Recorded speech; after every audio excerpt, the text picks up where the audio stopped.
What's up, everybody? I wanted to make a quick video here. It's actually for a group that I'm in, but I'm going to go ahead and put it public on YouTube anyway. It's because I've been getting the question a lot from people privately in some of the groups I'm in, which is like, what is a tracker? Because I'm dealing with a lot of people who are fresh to affiliate marketing and they don't even have a tracker. That was the whole reason I started Kuma, by the way, was for people that are brand new. But anyway, that aside, most people keep asking me questions privately like, why would I need a tracker? What do I need to use it for? These are people that are trying to explore and understand the concept of affiliate marketing in the first place. And I thought that I would go ahead and make a very short video. I'm hoping to keep this like maybe 5 to 10 minutes on exactly what is a tracker and why do you even need it in the first place. So at the top of this list here, you're going to see across that we have quite a few that I just went and grabbed. Obviously, mine is here at the end.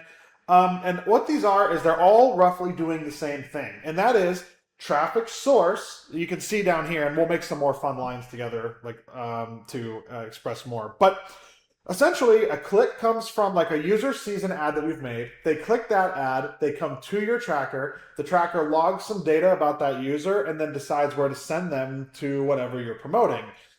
Instead of going direct from here to the end. In fact, let's go ahead and make another little fun box right here. And let's call this offer. So assume that the offer is whatever you're promoting. It doesn't matter what it is, video games, lead gen, e-com products, wherever you're sending that person to that you're hoping to receive a commission for when you sell or they sign up for something, okay? So many people who have never done this before think that the process looks like this. Let's say you're running ads on Facebook, right? They think the process looks like this. Okay, there's a lot of inherent issues with this exact process. And by the way, as far as traffic sources over here, this little box you see on this side is just traffic sources. They could have been anything. I just picked the big ones like Facebook, Google, Newsbreak, Propeller Ads. Propeller Ads is push traffic. They're kind of all different in their own ways. But anyway, so essentially, this is what most people think when they start. It's like, oh, I have this ecom product. Say it's like selling something like I don't know, like a bottle or something. And it's like, okay, well, we can just put the link I get for this offer with my referral code directly in Facebook. Yeah, you could, and there are people that do it that way, but you don't. You give up so many additional controls and optimizations that you could do by doing that. And also, there's a lot of inherent other issues that I'll talk about shortly too. So I'm checking my time because I want to make sure I'm not going to make this super long. So let's keep this really basic. So why would you need a tracker? And any of these trackers will do.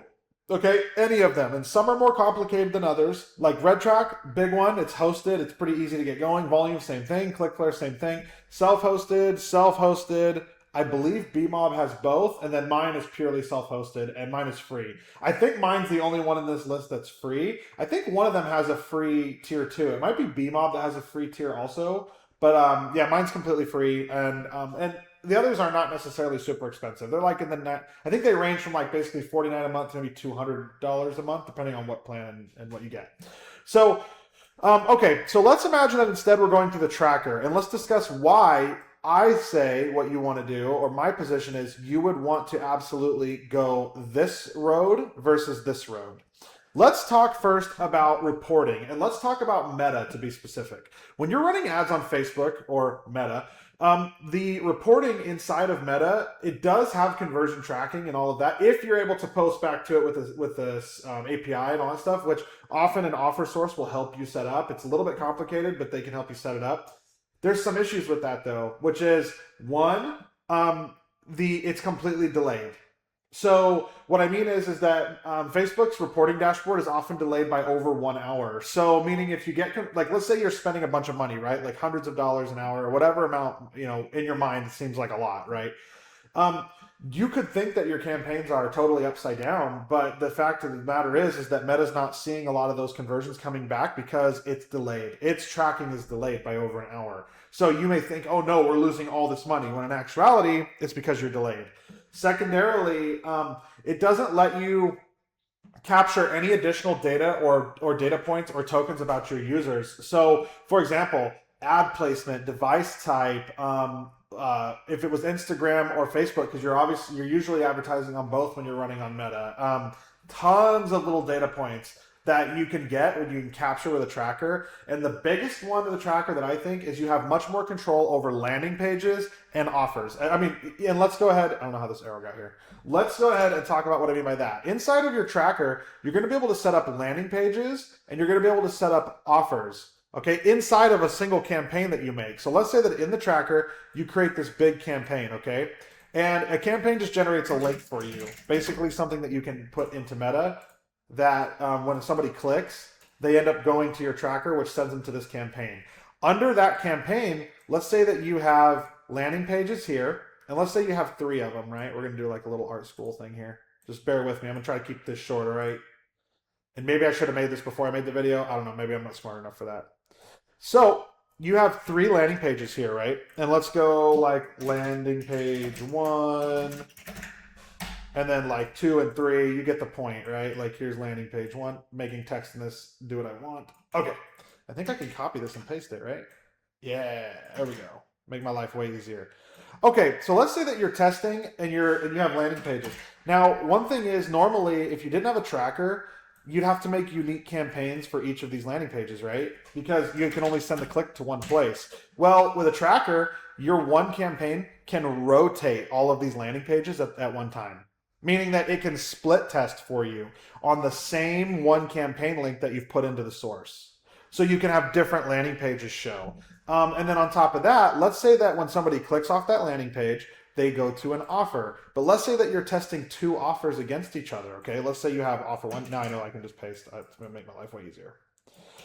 Let's say that you have 2 offers that you're testing, right? Offer 1 and offer 2. Well, you can also rotate those inherently in the tracker without having to change links or anything on your pages. So now we have all of this being split tested automatically without having to, like, look, you can, I'm just trying to showcase, like, you can split test, like the one landing page will be sending to people to multiple offers. So what a tracker is able to do is it's able to take this imported click. When somebody clicks on your Facebook campaign, they come through the link. Instead of going direct to the offer, they come through your tracker. Your tracker will have variables on that campaign that you've created. You can create unlimited campaigns inside of a tracker, and it will get an ID, like a unique ID inside of your tracker, and that so that click coming in will know that it goes to these landing pages, and so it will give the user a landing page, and then when they click, they'll get 20 of your rotated offers. And all of this data is being stored inside your tracker. So when that user goes to the offer and they convert and it posts back that user to let your tracker know that they've converted, it will go find that exact click in your database and it will be like this user. So you can see all of the associated variables with that user. The time they came in, the landing page they were on, the ad placement they were on, all those things. The ad name that they clicked on, all these things can be seen inside of your intermediary tracker. So this lets you make high-end data decisions much faster and easier. Also, offers that post back generally are immediate or within, like, say 10 minutes. There's some that are delayed, but a lot are very quickly posted back, meaning that your tracker can show your revenue being, say, $150 right now when Facebook still shows you at like 0 because the conversions haven't gone back to them yet.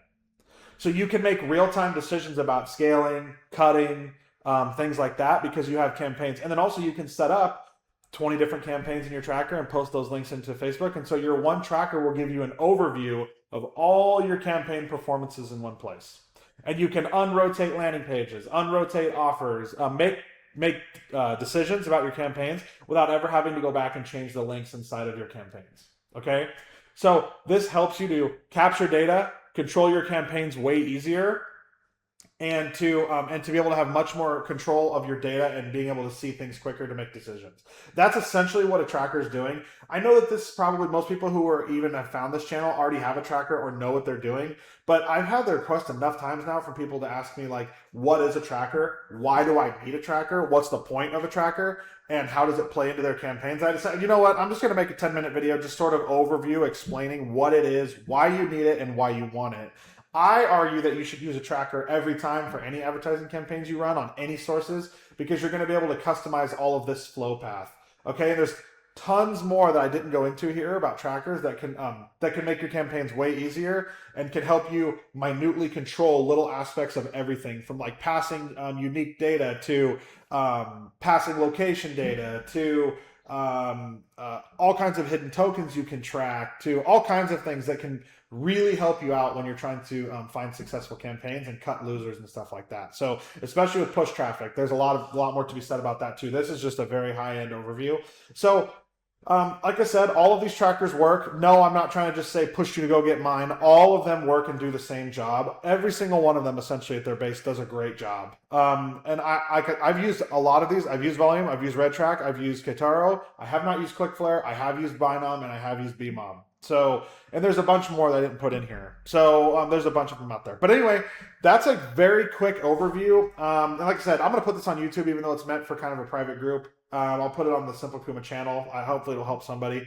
But that is a tracker at its base. It's meant to take clicks in, decipher all the data, and then redirect that user. And they don't have to go through a landing page, by the way. A tracker can also just send the user direct to offer, meaning that the click comes through to the campaign and then goes direct to the offer rotation, but it still captures all of that data that we want, like placement, ad, whatever, and then it goes to the campaign, and then it sends them off to the correct offer, and then it handles all of your post-back data, like this user converted, post back to me, the tracker knows, post it back to Facebook, and so everybody sees converted. So I hope that helped kind of like demystify a little bit of why you even want tracking in the first place. I know it's very confusing for new people. Kuma, by the way, is mine. That's what this channel is about. It's free. It's 100% free. You can set it up on any hosting you want. And there's no like click costs or caps or anything like that. So if you're just trying to like get your feet wet with understanding tracking, that was the whole reason I built it, for people that just want a low cost solution to try to like play around with this stuff. So anyway, hope that helped you guys out. And I'll see you guys in the next one when I'll probably release some more Kuma updates. Bye-bye.